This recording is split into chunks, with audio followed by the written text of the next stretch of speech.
Well, a smaller group. Look at this. 1, 2, 3, 4, 5, 6, 7, 8, 9, 10, 11, 12, 13, 14. Can I get a volunteer, please? It pays to volunteer.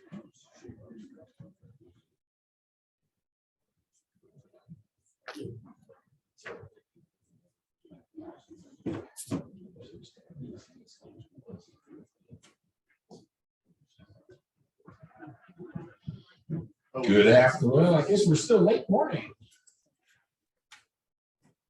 Hello, everybody. I see that's not quite so bad. I believe opening with energy says a lot when you go and do a training. We've all been in those trainings where it's like, we've got 2 hours. If you can get through it, so can I. Now, that's no way to open training. So always open with energy. And yes, I know it's tough. We get tired, we get busy. But when you're doing this, this is the most important thing you do. No one in this room is probably going to like my next phrase, but I'm going to say it anyway. You can pretty much forget everything you learned in high school and still survive.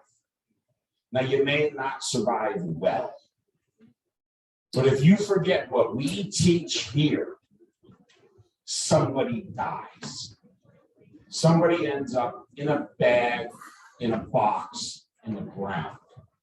So what we do when you do this, and I know you all have other jobs, but when you're doing driver's ed, this is the most important thing you can do because you will save lives. I have worked with students and instructors for many, many, many years. And I can show time after time, a student will come up and say, hey, Rich, I did what you told me to do if I lost brakes. I lost my brakes. And you know what? It kept me from hitting somebody. That's life-saving material there. All right, so it is so important what we do. Ladies and gentlemen, my name is Richard Chidester, and I'm the lead instructor for AAA driver training. In a nutshell, they send me all over the country teaching people how to be driving instructors. It's a pretty good gig. I get to go to Hawaii a couple times a year to work with our military. I'm not able to take my wife, and well, that usually ends up in me buying her a cruise at some point in time. I'm up to 3 so far, and there's going to be another one coming soon, I do believe. I have been doing driver education now full-time, this is all I do, for 28 years, more than half my life. I'm only 52 years old. I know I probably look older, but yeah, 28 years I have dedicated my life to this craft. 20 of those years have been with AAA. I actually just celebrated 20 years this year with AAA. And I tell you, it's a great company. They've been very good to me and very good to my family.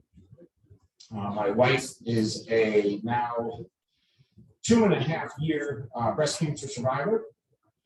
And I'll tell you one of the most humbling things for me, because I'm the fixer, I'm the guy who can fix things. This was something I couldn't fix. And it tore my heart out when I could not do anything. And then I found some things I can do. And the biggest thing I found I could do was support my wife over this journey that she went through. And you know, she's doing really well. Again, 2.5 years cancer-free now. And yeah, she's now keeping me in line again, you know, smack on the back of the head every once in a while. I've been married 32 years. So yeah, you know, they said to do us part, and, you know, sickness and health, riches or poor. And that's where we are at. It's just a wonderful, wonderful journey. What a journey at that. I'm going to sit up here because I've got to run a few things with PowerPoint, and this is just a little bit easier for me to manage it right here. This, in particular segment, is on training and technology in the current environment. So how many of you heard of Kahoot? Raise your hand. How many used Kahoot in the class? Raise your hand. Okay, not quite as many, but good. How many allow your students to use a cell phone in the classroom? Okay, about half of you. Hopefully, by the time I am done in the next 50 minutes, I will have given you some ideas on how you can have your students use their cell phone in the classroom and still maintain control. Because that's the biggest reason why they don't want that cell phone out, is all the students are going to do is text. Well, what we have found is if I tell my students that I'm going to give you the opportunity to use your phones, I just need you to put them down for right now, they will. Very rarely do they start picking up and texting. I haven't put them on vibrate, but I don't tell them to turn it off. And it hasn't always been like that. And I'll give you the little story in a minute. So I asked this, usually I get out little bags, and I just didn't have any. So we're going to have a mental bag or a virtual bag or a note paper. And when you see something you like, or hey, that's a good idea, I like that idea, I want you to put it in your mystery grab bag or your virtual grab bag. Because there may be something that you like, hey, oh, let me write this down. And I'm not saying you're going to use it right away, but in your next training session, maybe pick one item out of the grab bag and try it in your classroom. That's all I'm asking. Not everything will be new. You guys have seen some of this stuff before, but I do believe there are a few things in here you guys are walking away with some nuggets that you can use.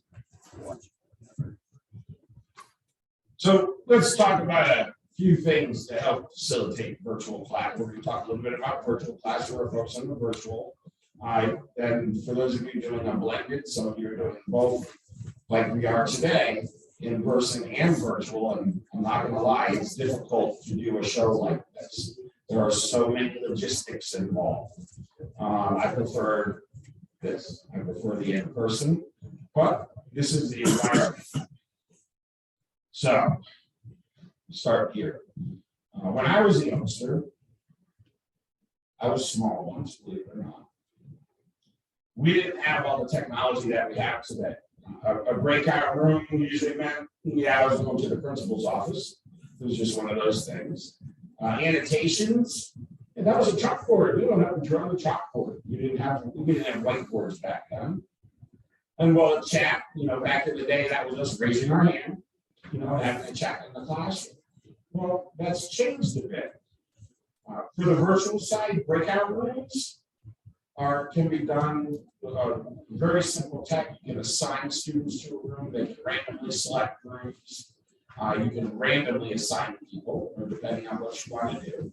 When you're using that virtual side, I'm a big fan of Zoom. There are other platforms. As far as annotation, with Zoom, it has an annotation feature. You need to be cautious when using this. If you allow complete, total, unmonitored freedom to your students, you may end up with some annotations on the screen that you don't want. It allows them to draw and write in the circle. You can see here, I drew a circle around my friend's side-by-side there. That happened to be the hole he broke all 4 axles in one day. And it was a $500 day for him that day. I'm really gotten into side-by-sides lately, and I was really intrigued when we were driving down here yesterday from Boise, the amount of side-by-sides in this area. Oh, it's huge, and I love it. But like a boat, find a friend who has one, because it's going to break. I'm the mechanic for it, but he buys the parts, and that's fun. As far as the asking questions and raising your hand in class, well, you can still do that. It's just a little button on your Zoom. Excuse me. Chatting is now done in the chat room. All right, or chat box. And when I do this virtually, I usually turn off the ability for students to chat with one another, so I can see everything that's going on. Or you can turn the feature off altogether. But I like using that chat feature. I've found that I've been able to post links to stuff that I want students to go to and work with. So we're going to do a little scavenger hunt. I'd like you all to take your cell phones out, please. This is something new. This is the only time I've done this in the show. Give yourself one too. All right, you're going to need it. This is going to go quick. And I call this the app Scavenger Hunt. And you'll understand the method to my madness in just a minute. For every app that you have that I call off, I would like you to give yourself 1 point. Now, this does not mean you can go download the apps as I go through my presentation, okay? If you have it, you have it. If you don't, you don't. And again, you'll understand why I'm doing this. So who has the Wahoo app on their phone? If you do, give yourself a point. If you don't know what it is, it's a conference app. It's not for this conference. It's another show. If you don't have it, that's fine. Don't feel bad. Not everybody's going to have everything. If you have an Amazon app, just go ahead and give yourself a point. Okay, let's see if you mark it down points. Amazon is fairly popular. This is a little self-serve. And if you have the AAA mobile app, give yourself a point.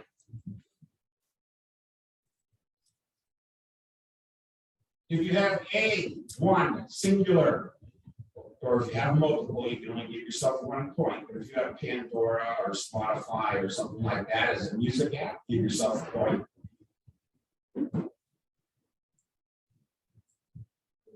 If you have the Kahoot app, go ahead and give yourself a point.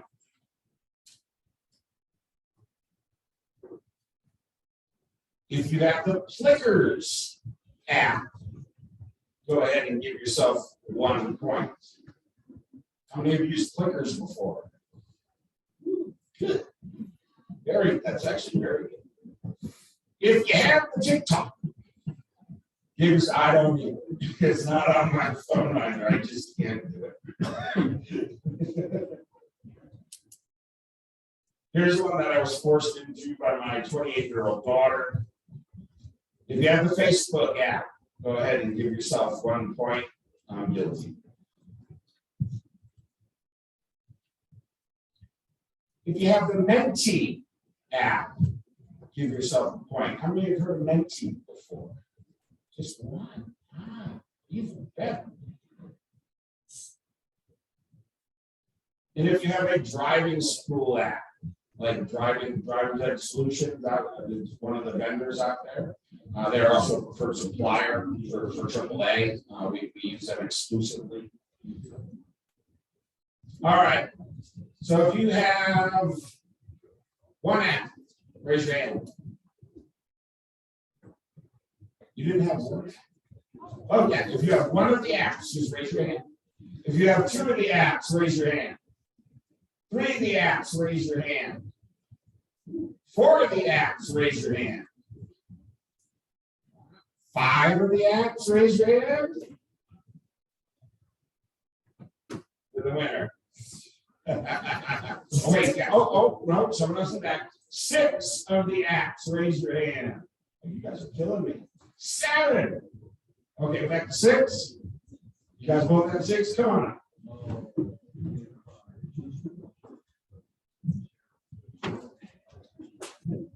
How many of you make me share the prize? Yep.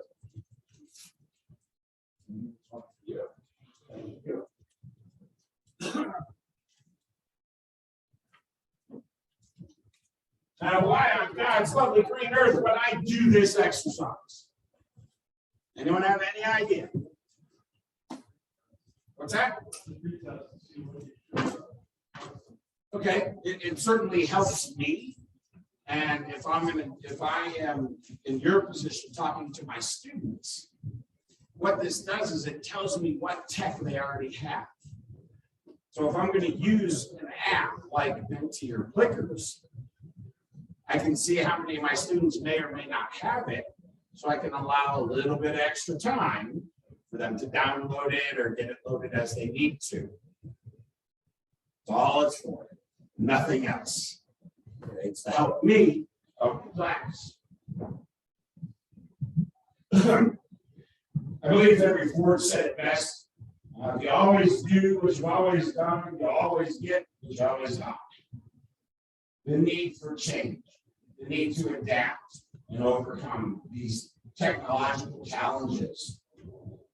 I'll be the first one to tell you, I'm old school. It took me forever just to get Facebook. When COVID hit and we had to convert over to everything, went to Zoom, or what's the other one? Teams. Microsoft Teams is the one our office uses, which I can't stand, only because it doesn't have the bandwidth to carry what Zoom does. I believe Zoom is a much more stable platform. But our need to adapt to this stuff is not going to go away. This is what our students are expecting to do in the classroom. The days of taking copious pages and pages of notes, those days are gone. Okay, we need to involve and engage the students, and we know if we can do that effectively, they will remember the information. It's not to say they won't take notes. It's not to say they don't need to take notes. But the old days of page after page after page, that can be replaced more with involvement and engagement in the classroom. Some of you may be familiar with some of these. How many still use an overhead projector? No. The last group I did in Boise, there were 2 people that still use an overhead projector. Not saying it's wrong, it is effective. It's not what your students are expecting. Obviously, computers have changed. And when I'm looking around, most of you either have tablets or laptops. I'm the same way. And how many still have a chalkboard in the classroom, like a standard old school chalkboard? Use whiteboards. How many use a whiteboard? How many use flip charts? Really, nobody uses flip charts anymore. I guess I'm old. How many use Microsoft Whiteboard? All right, so Microsoft has a whiteboard that you can download it. It's part of the Microsoft Office suite. And it works just like a whiteboard. You can write on it with the pens that Maria's giving out with little soft sides on it. You can draw on it, write on it, you can write pictures on it. It's actually a very, very cool piece of technology. And again, Microsoft Whiteboard. Some of the other things you're going to see in the classroom, well, kids are going to tablets. We know they're using this information, using this to get their information. Smartphones. The only person I know, let's see, everyone here has a smartphone before I open my mouth. Yes, does everyone have a smartphone? Yeah, yes. Heads nod, or you're going to fall asleep back. Give me some. She knows like 30. Your students, for the most part, have smartphones, but not everybody might. So there are like Kahoot. Mostly all you are familiar with Kahoot. Kahoot can be done 2 different ways. We'll talk about that. But you can do it in a team environment, or you can do it as an individual. But you have to know your class. If you have a student that doesn't have a smartphone that can't participate as an individual, mentally you have to be able to switch gears and go to a team format. It's not hard, it's click of a button. That's all it is. And then at least one person at that table with that student will have a smartphone. The internet is such a great tool. I've listened to a couple other presentations as I was walking around when the last one was going on here. And getting statistics, getting local statistics can really drive your program home. Have your students do a search on the internet with their smartphone. Give them 5 minutes. Say, okay, who can find me how many crashes were in this count? And they'll go and look at how many crashes in what county are we in? What is it? Irontown. Okay, that's right. That goes through. You remember that. So you can ask how many crashes were here, how many fatalities were here, to really bring it that localized type content. Kids are doing TikTok, so you can have them do a driver training TikTok. I ask that you be cautious. I don't want anything with my name on it that I haven't reviewed. So if you're going to do an assignment with, and I've seen it done a couple of times, it's been done well. I've also seen it done very poorly, and it was almost embarrassing to the driving school that had put it up. I actually had a conversation with the school and said, you need to take this down because of, you know, these two different reasons that I cited. And then Instagram's another one. So for this next piece, I would like you all to go to Menti, MENTI.com.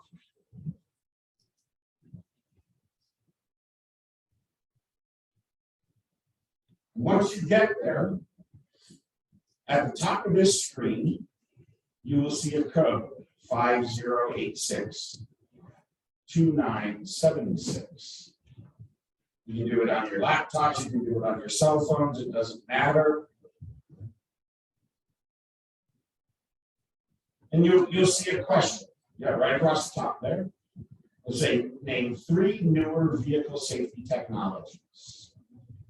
And you'll just add those in, and then just kind of watch the screen as you start doing it.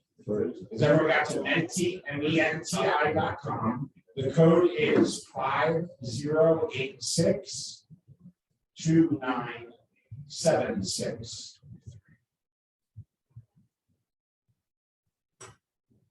So I use this in replacement of Kahoot.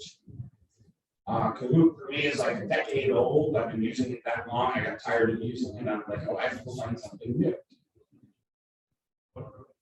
The code, I'll say it again, 5086-2976.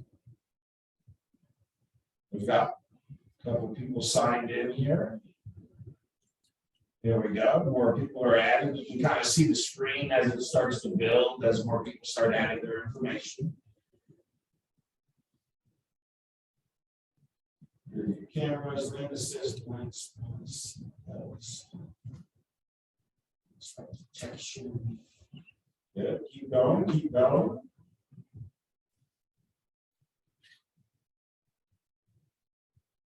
Good, good. And as you can see on the screen, the more people add to it, the more it builds up on the screen. And all it is a visual. But you as the instructor can look at this and say, all right, these are some things I need to focus on with my students. Now, these are the types of things they're looking for. This is what they need out of the classroom, as well as everything else you need to teach. So you want to make sure you touch on these things. I'll show you how I did. Yep, I'm going to go through the whole thing. I wasn't able to do the live demo of it on Saturday because the internet tech in the room wasn't solid enough for me to try and pull it off. Here, it's actually really good. This has worked really, really well. So this is what you see with all your students. Lighting sensors. Who put lighting sensors? Raise your hand. All right. Are you aware? And y'all may or may not be, that AAA was instrumental actually in working with NHTSA to get European style headlights approved in the US. So these are headlights that will light and dim on their own. And they're using these over in Europe, and they're decreasing that blindness from lights. You see it on the new modern tech that's coming out. How many of you have seen the technology with the headlights that if you turn the steering wheel, the headlights move a little bit? So if you go around the corner, the headlights will actually start to turn around the corners, and you see somebody shaking their head. Okay. Actually, a lot of the 2021 Nissans and whatnot. Now, it's not new. That's the thing. You look at a lot of technology, and it's not what I would classify as new. It's been enhanced. Does anyone know the vehicle that first came out? There's a few of you older guys in here. You might know that the headlight, that when you turn the steering wheel, the headlight would move. Say, but does anyone know it? You get a prize if you know it. Close, close. Was the Tucker? And I'm an old car guy, so yeah, the Tucker actually had a centered headlight. It was cable driven. So when the steering wheel turned, that center headlight also turned with the steering wheel back and forth. So the technology is not new. The concept of the technology is not new. Obviously, they've enhanced it and made it a lot better.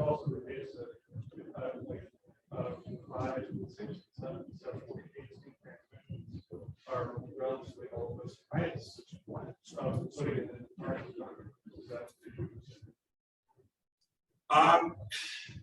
Say that again. So like computers, you know, price. So it's a different market versus. Yeah, so yeah, obviously, like everything else, when it first comes out, it's crazy, stupid expensive. As it becomes more and more predominant in production vehicles, things like we use backup cameras. Every car has to have one. Tire pressure monitoring. Every car has to have one. It's mandated by the government that every new vehicle has it. So yeah, that drives the price down. That being said, the average price of a new car is $36,000. 36 grand for a brand. That's the average cost of a new car. I have a 19-year-old son that just bought a 2019 Mustang GT 5.0. He is not on my insurance. And that's got all kinds of cool tech. It's got the 6-speed transmission in it. It's his first stick-shift transmission.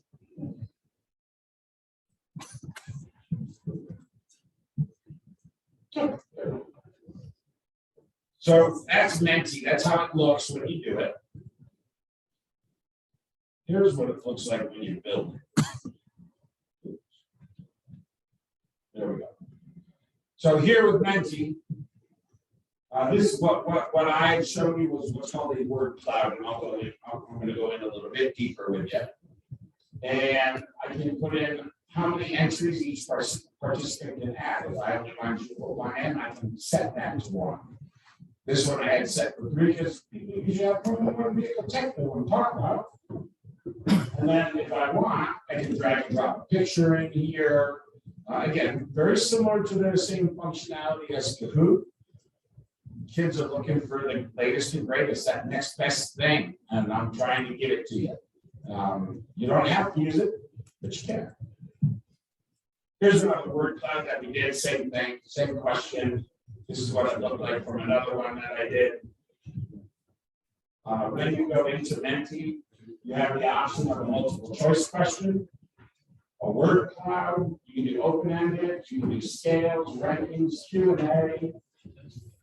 All of these things are available. And even better, it's free. I'm cheap. I'm a driving instructor. I know driving schools operate on small budgets. So free, and I know teachers do as well. You guys are so far underworked and underpaid, it's ridiculous. So if I can get something for free, or point you to something for free that you can use, rest assured I will do that. I don't believe in paying for anything that I don't have to. So folks, that's MTMENTI. It's very simple to use. It's very easy to set up. I usually do a couple of questions with my students and then move on to something else. I don't want to kill them with it. The next thing I want to introduce you to is something, yes? You can import that into an existing presentation. There's another presenter. Prezi or whatever. I don't know. One of these slides. I don't know. You may be able to link it and broadcast it, but you're using the website to do it. So if you can get that website to appear on the page, then yes, you can do that. Each of you has a card in front of you. Oh, there they are.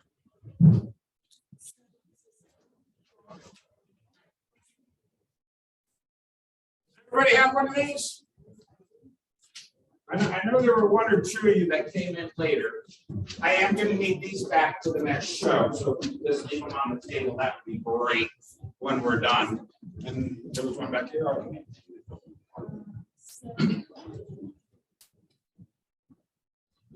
Great, thanks. That's another piece of tech that you can use in the classroom, and only you need the cell phone. So if you really don't want your students using the cell phone, that's fine. Using a card like this, you can go to Plickers, BLICKERS, I'll put this up, .com. And I'll show you how it's all set up. But what your students do, instead of answering, and maybe you have that introvert student that doesn't want to be called on because they're afraid of saying the wrong thing. Everyone gets a card. Each card is different, but they may look similar. If you look at your cards, there's numbers and letters on them. So the number signifies the card. The letter signifies A, B, C, or D, depending on which way the card is held. So all the student has to do is hold the card up like this. You will take your cell phone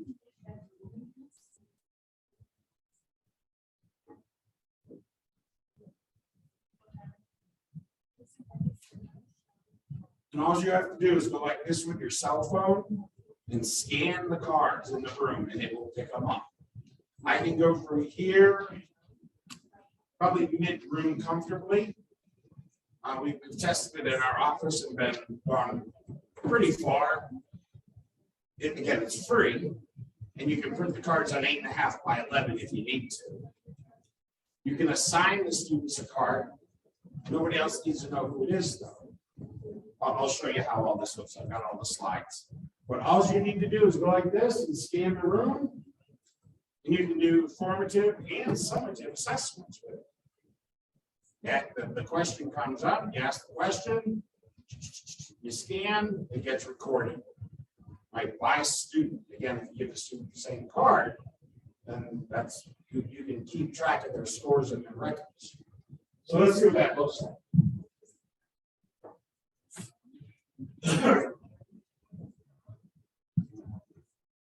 So as I mentioned, each one has letters and numbers on it. You guys can all see in my last group, we were able to pass it out to a group of, 120 people, and I still have 120 cards.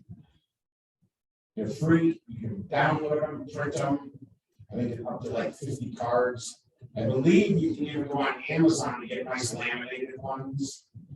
I recommend if you're going to print them, just print them on cardstock, so that they're a little firmer to use. This is what the teacher does. They hold the phone up in class, see the students open the cards up, they scan it, and then this is what you, as the teacher, sees. So by card, and they can get a percentage of the questions that they got right. All right, and all the student has to do is A, B, C, or D. And that's all it is. Right? It is literally that simple. You'll go in, you'll log in with Plickers. Again, it's free. I'm a big fan of free. Now I have a library set up. You can see on the left side, I've got different courses that I've done. This is my library of questions. So I can pull from that library of questions that I've created and drop them into any document I want or any form that I want to deliver to the students. So I'll set up a folder for it, and that'll be the test folder that I use for those questions. You can do it by chapter. You can do a total summative assessment at the end of the class with them if you wanted to. Question in the back.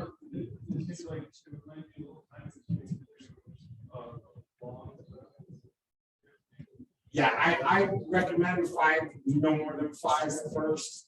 Yeah, I mean, I say you can do that summative assessment, 20, 30 questions, but yeah, that can certainly get long in the classroom for time. It looks like it's pretty full there. What's that? It looks like it's pretty full.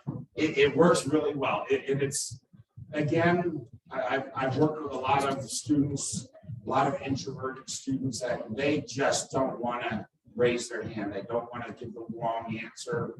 I call them sitting soakers, kind of like some of the guys in the back. Sometimes they just sit there and soak and, listen to me half-heartedly. I see you, don't.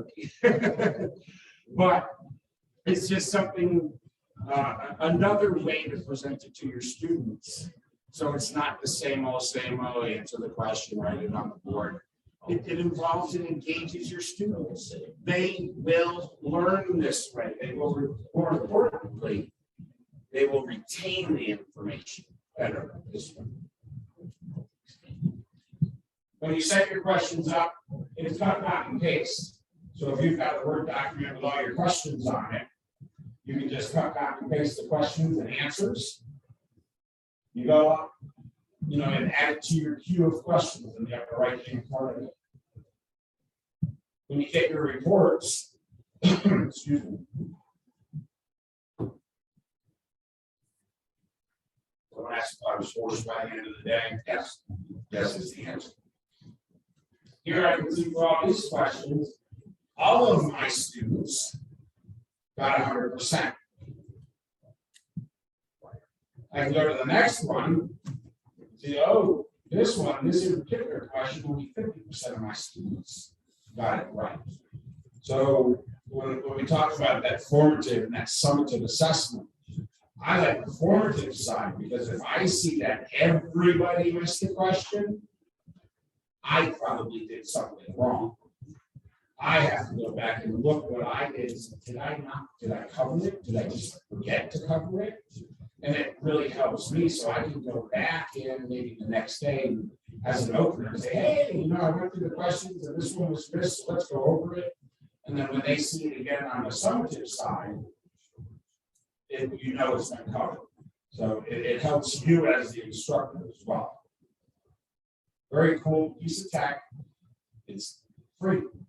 You can print the cards yourself. It's so easy and simple. We've all seen Kahoot. Again, that's one of my little why I get the app thing up there. They have a little app, what do you have for apps game? Kahoot's a fun little thing. It's got noise, and you can set it up. You can add that gamification to your classroom. Now, this is one I love. How many of you heard of Easy Test Maker? Ooh, even better. So when COVID hit, I do lead instructor training for one of our programs, and it's a worldwide training program that I do. I work with our U.S. military over in Japan, Italy, because they use our programs over there. So they need training. Normally, they would have to come to us. It's a huge expense to the military. So in a way, I'm saving us taxpayers dollars by being able to do this virtually. But this allows me to give them a test electronically. And I can monitor them the entire time they're taking it. I can see where they are on the test. I can view their test as they're taking it to see how they're doing. And I can set a time limit on their test for how long that the expectation is you're going to finish this in half an hour or an hour. And these are all things you can set up with the controls. There's a free version. I have upgraded to the next version. I think it's $40 or $50 a year for the upgraded version, and it allows me a little more reporting that I can use for my trainings. So here's what it looks like. This is my how to drive that I've set up for our how to drive courses. I can go in and set the date that the test will be active. So if I want the test to be active for 2 days, I can make the test active for 2 days. The students will then get the access code. You will give them that access code. They will go sign in. I'll show you what that looks like in a second. And then how much time, once they're in it, how much time they have to complete it. So once they click that link to open, in this case here, it's 30 minutes. They have to complete the assessment. I can set that up to, I think, like 3 hours. And if you can't complete the assessment in 3 hours, you probably shouldn't be taking this assessment. students with my lead instructors.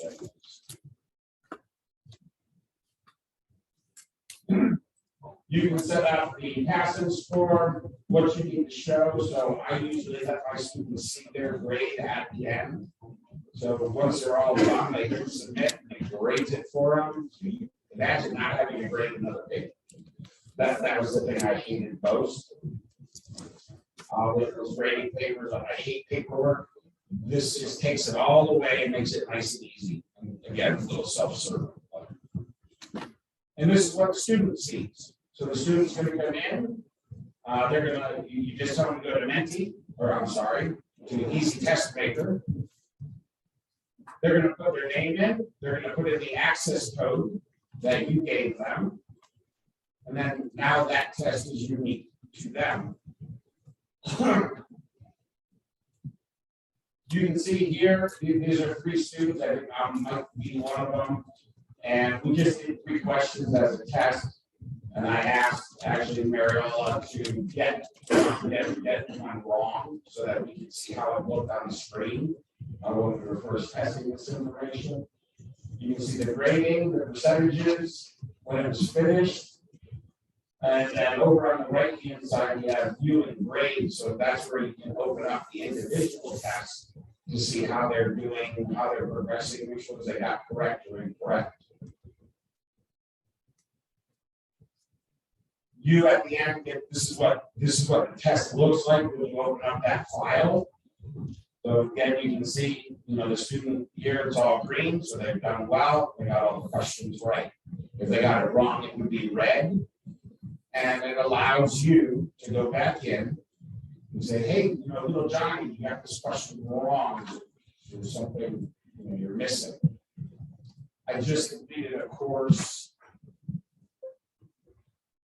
about 3 weeks ago, I think, and one of my adult students was very, very unhappy that she got one of the questions wrong. She's like, no, Rich, I answered them all correctly. I'm on a Zoom meeting with her. I'm like, well, let's go see. So I was able to pull it up and broadcast it on the screen. It's just her and I, so I don't want to embarrass anybody. Scroll down, find the one that was wrong. And the question was written in the way of, what should you not do in X situation? Some people don't like those questions. She read it wrong. And she wholeheartedly admits, she's like, oh my gosh, Rich, I read it wrong. I said, it happens. And we try to eliminate most of those. There are a lot of ambiguous questions that you could literally answer 2 ways to be correct. So we really tried to pull that out of it. But I do want people to read the question and understand it. And that's the direction I need, is read the questions carefully. If you have a question about a question, ask, and we'll clarify. Excuse me. Another game you can use is Family Feud. I bet you guys ever use this in the class. All right, this is a free PowerPoint-based game. You can do Family Feud PowerPoint. You should be able to search it that way. For teachers, I know it is a free download.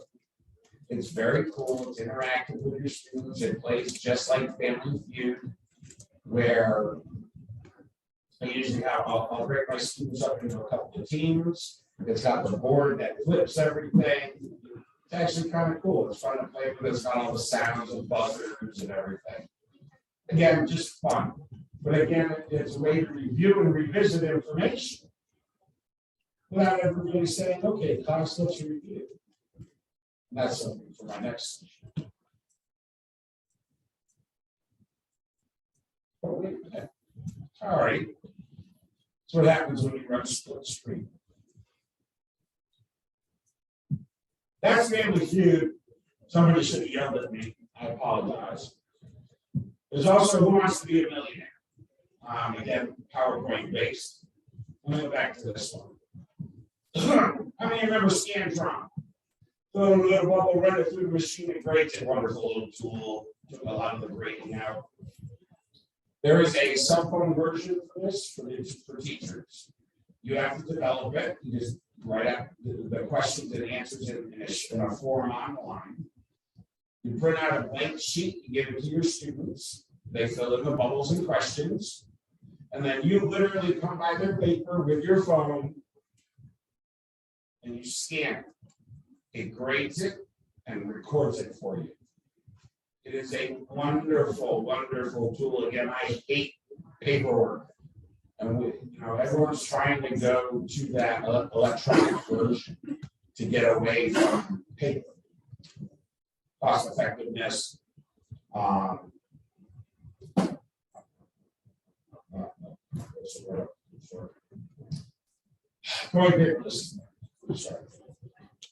Random generators in the center. This one was online. They won't let me do it anymore through work, but you guys probably can. I came up as a game, on my work email, on my work computer, so, they shut it down anytime something rings in like that. But you can put in your student's name, this thing will randomly spin to select a student, so you can spin it, it automatically selects a student who's going to get the answer or speak next, so you don't have to call somebody out. And then the one on the far right is the Clippers app. When using any tech, guilty of not doing this from time to time. Give yourself a little extra time before using that app. Make sure you know how to use it. Give your students time to get comfortable, get it downloaded. Again, this goes back to one of the first games, the app game. You'll know how many of your students have it. So here's where it kind of starts to wrap up. Where okay, I know 5 students didn't have it. I need to allow just a little time for them to do that. Make sure you have good Wi-Fi or internet connection. When we were in Boise, we did not have that. So I did do some of the things that I can do here. As I mentioned earlier, if you have a student that maybe doesn't have a cell phone, some of them may not. Pair them up with somebody or go into a group mode and use it that way. And then any usage, try and address it early. You may not be able to solve them all. You may have someone who's got a smartphone but can't download the app. Well, again, this is where you're going to go back up and pair them up with somebody.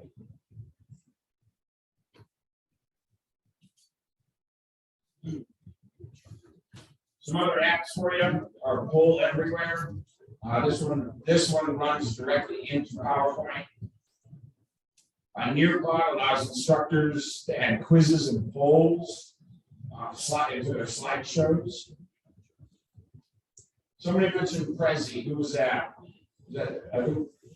Somebody mentioned Prezi. Okay. I got nauseous watching Prezi because of all the movement. It's cool. For me, it's PowerPoint on steroids. Just the way it works. It is a cool platform. I just never got really comfortable enough to use it, but it's PowerPoint on steroids. And then the other one is Study Blue. This one you can create flashcards and interactive exercises. Again, most of them are free. You can go in and use them. They work really, really well. Makes you need a good talk and rich sign here in a second. So I wanted to share this out of my personal bag of tricks. There's a book. Wow. Movie clips that teach and train. So there's little movie clips in here that give you scenarios and then questions that you can use with your students depending on what you're teaching. This is put out by the Bob Pike Group. I am a trainer and a certified trainer and instructional designer through them. And it's movie clips that teach and train. Bob Pike Group. I don't get any money from them for advertising this. This is just a nice resource item used from time to time to help get your point across using a movie clip. Read up on digital rights and how to use all that before you go and just start pulling clips off the internet.